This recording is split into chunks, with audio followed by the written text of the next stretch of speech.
Waalaikumsalam warahmatullahi wabarakatuh. Bagaimana kabarnya semua? Alhamdulillah baik, Bu. Alhamdulillah ya. Ini sudah hadir semua atau masih ada yang belum hadir? Sudah. Sudah. Sebelum langsung ke materi pembelajarannya, ini kita berdoa dulu, membaca surah Al-Fatihah.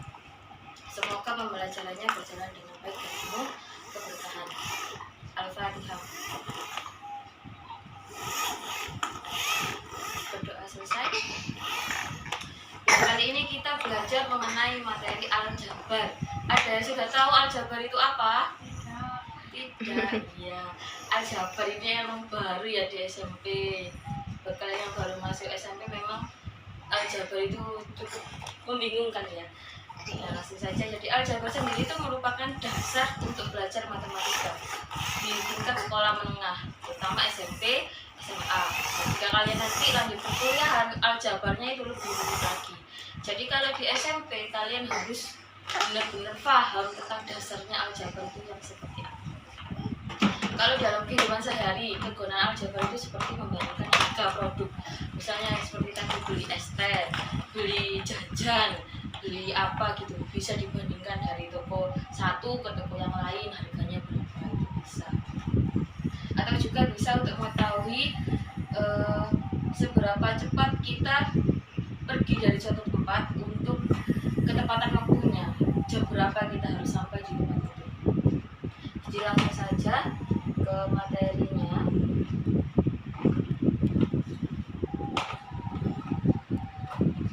Bentuk aljabar. Aljabar ini terdiri dari bentuk-bentuk yang disusun dari suku-suku. Contohnya AX kuadrat ditambah BY ditambah C. Ini bentuknya aljabar itu seperti ini nanti. Tapi bentuknya tidak hanya ini aja, ada berbagai macam.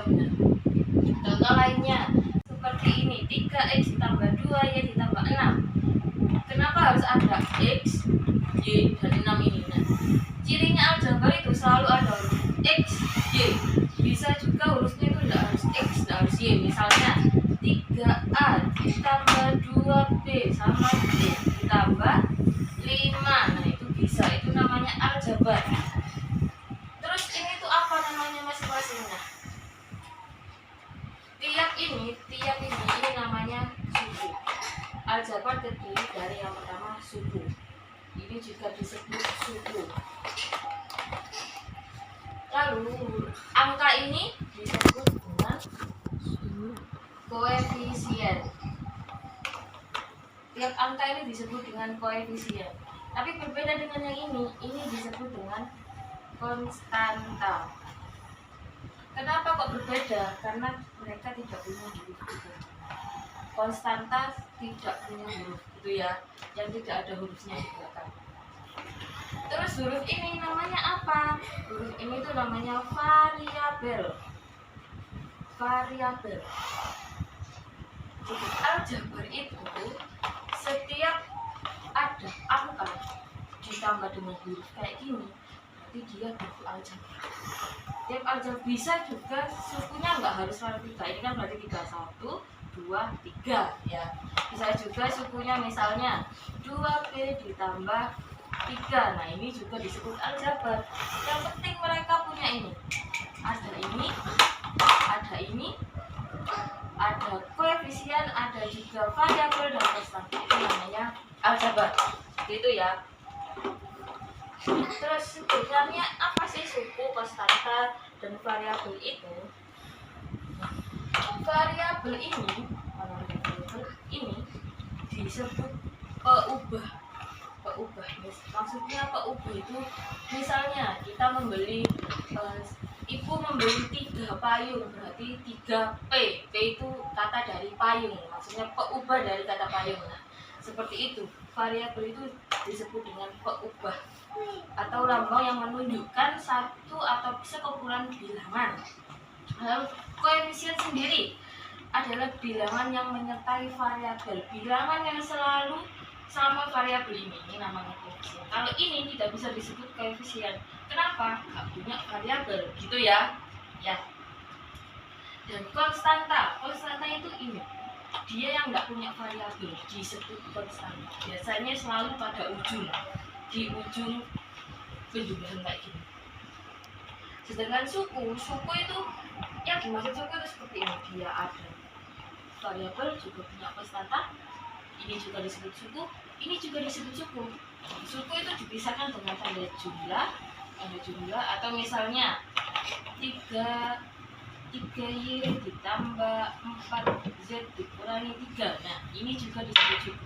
Tidak harus tandanya itu jumlah atau dikurangi, bebas tandanya. Seperti itu ya. Lalu bentuk suku banyak. Bentuk suku banyak itu aljabar tidak selalu sukunya 3, tidak selalu sukunya juga 2. Ada banyak. Kalau sukunya cuma 1, itu namanya,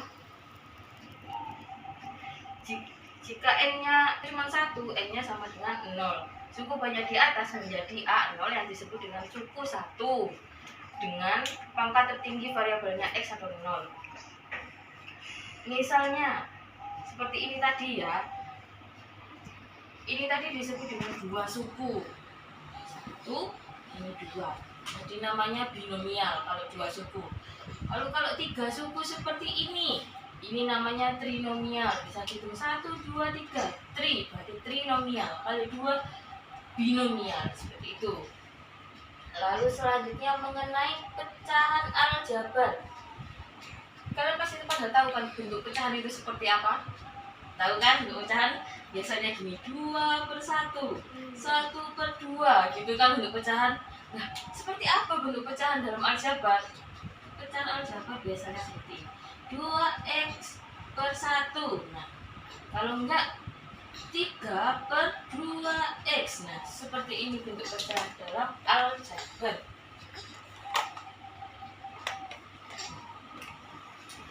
Semuanya masih ingat yang di atas ini dinamakan apa? Pembilang atau penyebut? Yang di atas Pembilang. Kalau yang bawah pembilang atau penyebut?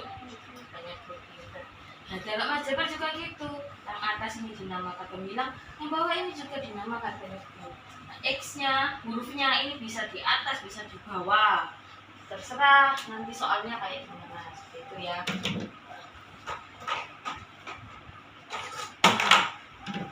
Dari materi yang sudah dipelajari, ada yang masih dibingungkan enggak?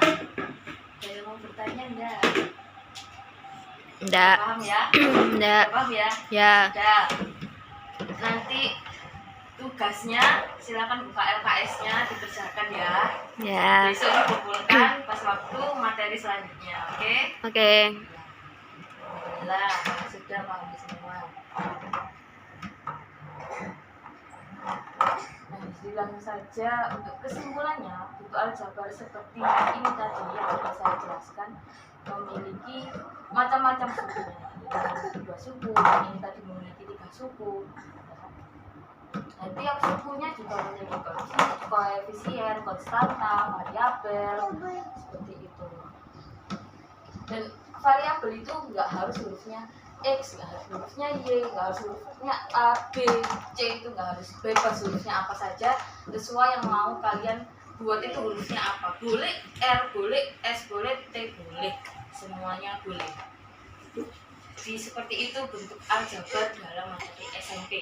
Untuk pertemuan selanjutnya nanti kita akan belajar mengenai operasi bentuk aljabar. Nah, operasi bentuk aljabar nanti seperti ini, misalnya 2B ditambah 3C ditambah 4. Nah, kita harus cari tahu dulu B-nya ini berapa nilainya, C-nya ini berapa nilainya, baru nanti kita bisa ketemu hasilnya itu sama dengan berapa. Seperti itu. Nanti kita ketemu di minggu berikutnya ya. Sudah. Ini yakin tidak ada pertanyaan? Enggak. Ya, oke, baiklah, langsung kita tutup aja ya. Ya. Jangan lupa tugasnya dikerjakan. Sekarang kita membaca doa lagi sebelum menutup pembelajaran. Berdoa mulai. Berdoa selesai. Baiklah, terima kasih untuk hari ini. Sampai jumpa di pertemuan selanjutnya. Wassalamualaikum warahmatullahi wabarakatuh. Waalaikumsalam warahmatullahi wabarakatuh. Yes, present. Started at the park, used to chill after dark. Ooh, when you took my heart, that's when we fell apart. Cause we both thought that love